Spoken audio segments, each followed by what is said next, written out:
Hey everybody out there, you're tuned in to 91.8 The Fan. You're in my corner and I have a very special guest in the corner. Would you like to unveil your not so secret identity? My not so secret identity. My name is Jan Scott Frazier, and it's not really a secret.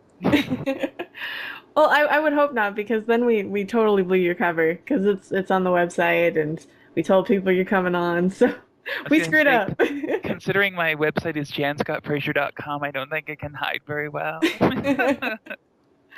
Well, it's nice to finally have you on the show. I was saying this behind the scenes, but we've actually gone to two Yomicons together, and we haven't gotten a chance to have you on. So finally, yes, after all the drunken partying of Yomicon. I'm very excited to be here. And now, for the fans out there who, might not be familiar with your work, let's take like a time machine or DeLorean or whatever your method of time travel is, and ask you what initially got you into animation. Oh, what got me into animation? Well, oh my gosh, a long time ago in the 80s, when anime was drawn on papyrus with squid ink. um, I just a friend of a friend. I was gaming. I was playing like tabletop RPGs, and a friend of a friend brought over a videotape. I didn't have a VCR at the time, but my friends did, and this friend of theirs brought over this videotape of Macross and Nausicaä and Lock the Superman and some other Crusher Joe and some other things, and that just blew my mind. I had no idea what they were saying, but it was so beautiful and so interesting. The characters were fascinating. It was what I wanted to see because when I was a little kid, I watched Johnny Quest, and that set the bar for everything.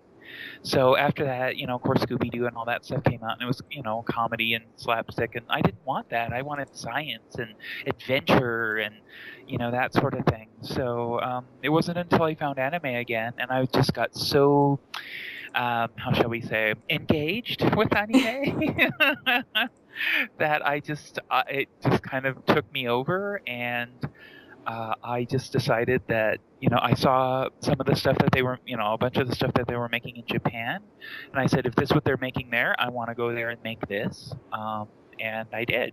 So it's kind of crazy, but that's what it was. I mean, you have some, young adults who never even leave their parents' house, and you were just like, I'm gonna go to Japan, gonna see what happens. I tend to stick my face into things. I leap into things.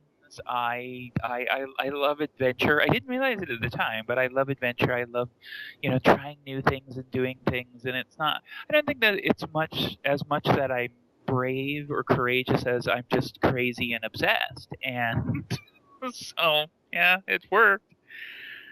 One of my friends, the late Torrin Smith, once said, "You succeeded because you didn't know it was impossible," and I suppose that's true. Aw, that's really nice though. But I would assume there was a lot of hurdles to jump over, just going headfirst into a career like that and a different culture.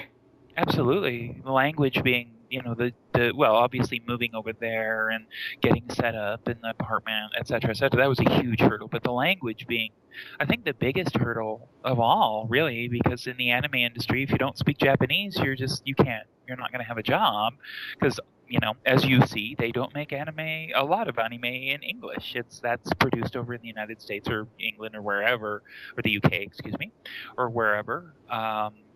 And uh, yeah, so the people I worked with maybe, of course, this was in the 90s, 80s, and 90s. So I worked with maybe 4 or 5 people the entire time who spoke good English. So yeah. So So, did you learn, so you started learning Japanese when you got there? You didn't have any um, language knowledge prior? I studied by myself beforehand. I got oh my gosh, what was it? Japanese for Busy People and a kanji dictionary and the flat kanji flashcards and that kind of stuff. And I studied by myself, but you can only go so far, no matter how hard you try, without somebody who actually speaks the language and can help you learn to pronounce it, hear it correctly. So yeah, I went over there. I knew a little bit, but I went to a language school, the Aoyama Nihongo Gakuin, which is oh god, what would that be? Japanese, the Aoyama Japanese Language Academy. I went there for, oh my gosh, 6-ish months, which was not enough. But yeah. Yeah, and So just learned the rest as I went. that's I find that really impressive. Just because I'm often made fun of as the person on staff who can't pronounce anything, no matter what language it's in. So, Oh, oftentimes my fans know that when I'm saying a Japanese name or something, it's like I'm just gonna screw it up, so I'm just gonna say it, and we're gonna pretend that that's it. oh, but So you know how to pronounce your, well, as I see your middle name here, right? yeah, Kaneshimi. And you know what it means, right? Yes, Sadness, yes, our sorrow. sadness, Yes. sorrow. But it's in so many songs. Uh, I guess that's true. I never thought about that. I never considered that. Okay, fair enough. Fair I enough. actually had the interesting I guess language barrier conversation trying to explain to the Mushishi director. He saw it on my business card and he didn't understand why it was there. And it was really hard to kind of explain, well, on my show I play like music that often uses that word, and it's not because I'm really sad or Yeah, well, it is. It's a very sad word. So when I first saw it on your card, I was like, okay, yeah, sure. You know, well, that's awesome. You know, you can pronounce it though. So see, you can pronounce other languages. It's awesome. How perfect is that? well, thank you. But yeah, so that is the story. But the story behind my name is that everybody just calls me Kana now. Even Okay. people I've known in real life for like 11 years. I I'm don't know very glad why. to know this. I'm very glad to know this.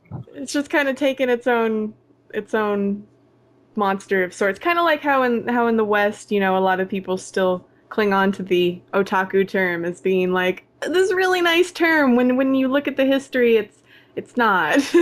When it was first, of course, when the Gynax guys first used it, it was their own little code word and all. But then, of course, when it made its way into the media, it was definitely not a good word. And over the years, of course, in the U.S., perhaps I should say in the West, it's used differently. And in the many years since, I think it's taken on its own meaning. It doesn't really have a negative meaning so much, even to the Japanese who come here.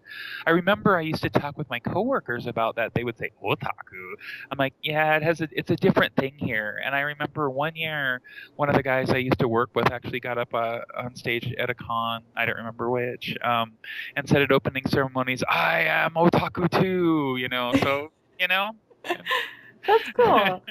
Yeah, I've always been under the impression that there's still some negative connotation. There is definitely stigma in Japan. There is. Yeah, I think there's. I shouldn't say definitely, but I think there is some stigma that does remain with it. because that's not a word that I try and bring up. Say if I'm interviewing like a Japanese animation director or something along those lines, I don't want to give them the wrong Are you an impression. otaku? That would be a little bit I don't know. I don't You never know with those sorts of interviews because some people come to the US like this is I guess talking more about my experience, but some people come to the US and they're really like energetic and they're like I'm in the US so I feel like I can be loud, and then you have the ones that are still kind of trying to be polite and they're very quiet and Yes. You have people who they don't really have a lot of social life. They don't really interact with a lot of people other than the people they work with, and they're kind of in their shell most of the time, and they create. And then so yeah, when they get interviewed, I would imagine that would be very difficult. usually if I kind of try and just see if I can get them to feed off my energy by being a little bit more rambunctious than I normally would, Good and idea. that seems to be able to ease them into it a little bit more. But I would think that that would be difficult as a foreigner, working in that industry, and then you have. I don't want to say social outcasts because it sounds really mean, but you have people that don't have as much of a social life because they're so concentrated on their work. Was that When I was difficult? there, I'm sorry. Yeah, it is. When I was there, they were a social outcast. That's one of the reasons I fit in. I think is because being a weirdo myself in so many ways. Yeah, if I had decided to go into something more, I don't know, like say insurance or, cameras or programming or something like that, that's a more, I'm trying to say this in a non-judgmental negative way, but more fixed, shall we say, less casual. Let's go with that. Whereas anime, no one wore nice clothes. Everyone, we worked in these little hovels and stuff like that. And it was the passion inside us that drove us. And ultimately, it didn't matter a whole lot who that passion came from, as long as we were all on the same team, on the same page as well, and moving forward in the same direction. And that's that. I think that's the reason why I actually fit in with the anime world. And now you actually got a chance to work in a higher position through, I'm assuming, a lot of work, Yes. especially as a foreigner. And that must still be kind of insane to think about because I can't think of many people or anybody who's actually been able to do that. Well, I worked hard. I knew what I wanted. I wanted to work as a director and then as a technical director, and I kept pushing until that's what happened. And I ended up being a producer along the way, which is not something I wanted to do, but it is what it is. And um, yeah, it was a matter of being very dedicated and the industry really, I'm assuming it's still the same, but it runs on trust. I never had a demo reel. I never showed anyone what I did. It was my reputation and the knowledge of me and my work and knowing, hearing from other people. That's what got me jobs. And so when I left Japan, I didn't have a valid demo reel and I had to make one. That was interesting. Um, but yeah, it was just because of that, they recognize the dedication and your passion and your capabilities, your talent, all of that stuff together as a package, your ability to work with other people, and then they find you. They will. Of course, you have to do a little. You have to work to promote yourself to some degree as well. But I think about that, and I'm very glad. I'm very glad that I not only worked that hard to get there, but that I was given the opportunities that I was to get there. And now you also, I believe, eventually you got to a point where you decided, I'm going to do something else. And you left Japan Hmm. for a while. What drove you to that decision out of curiosity?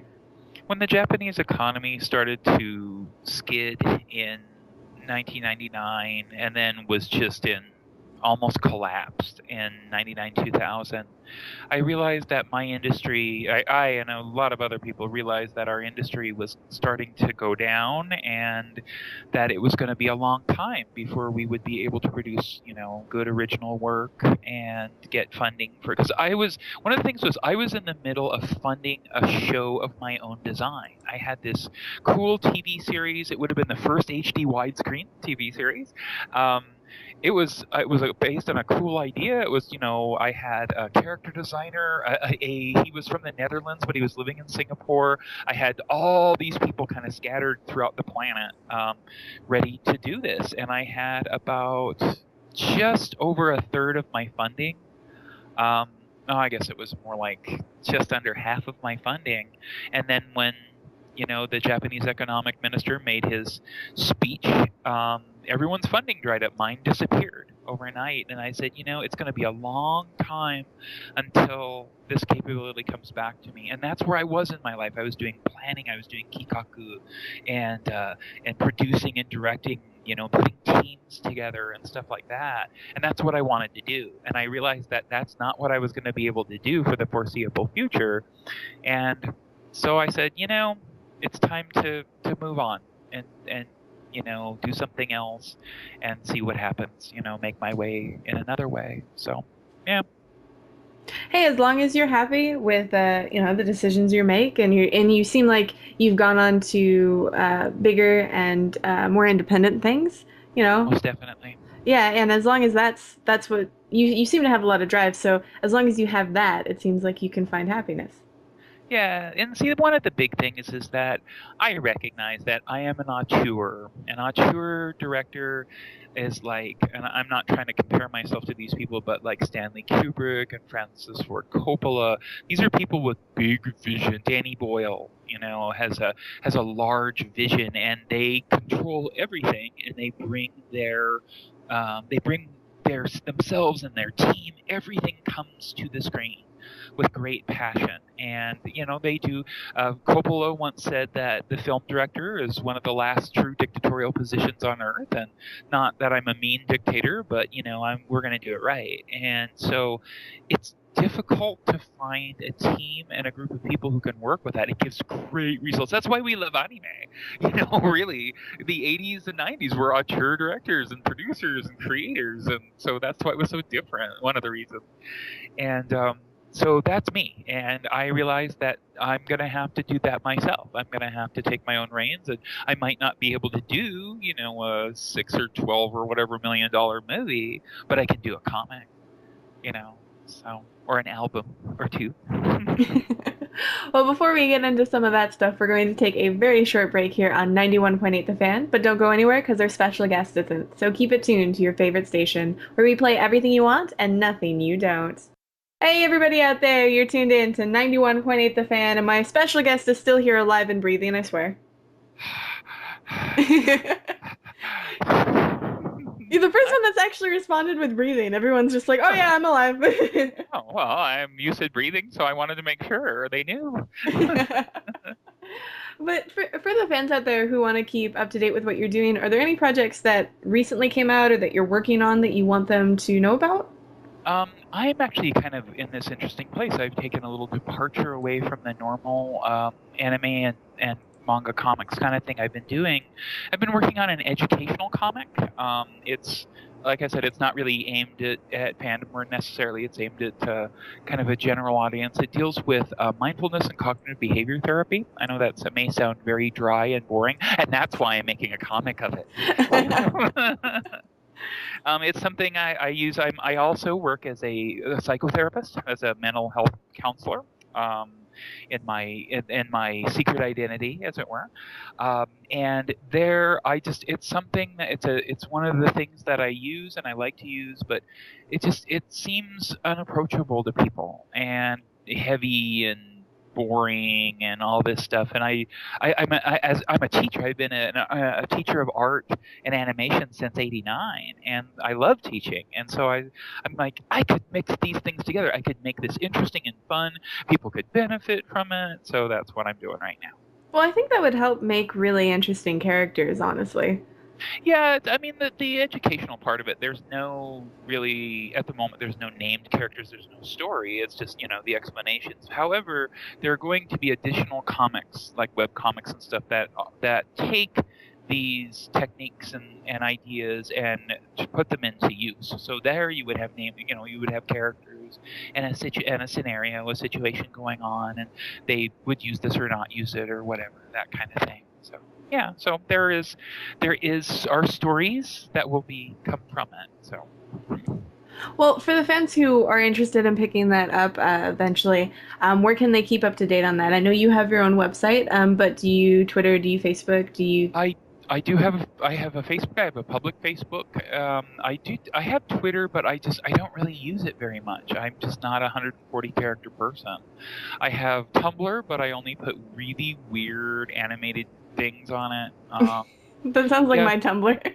Yeah, I haven't really talked much about this because I'm still working out the script and stuff like that. But it's watch me on Facebook, catch me at cons. As soon as I have information, it'll definitely be on my website at janscottfrazier.com.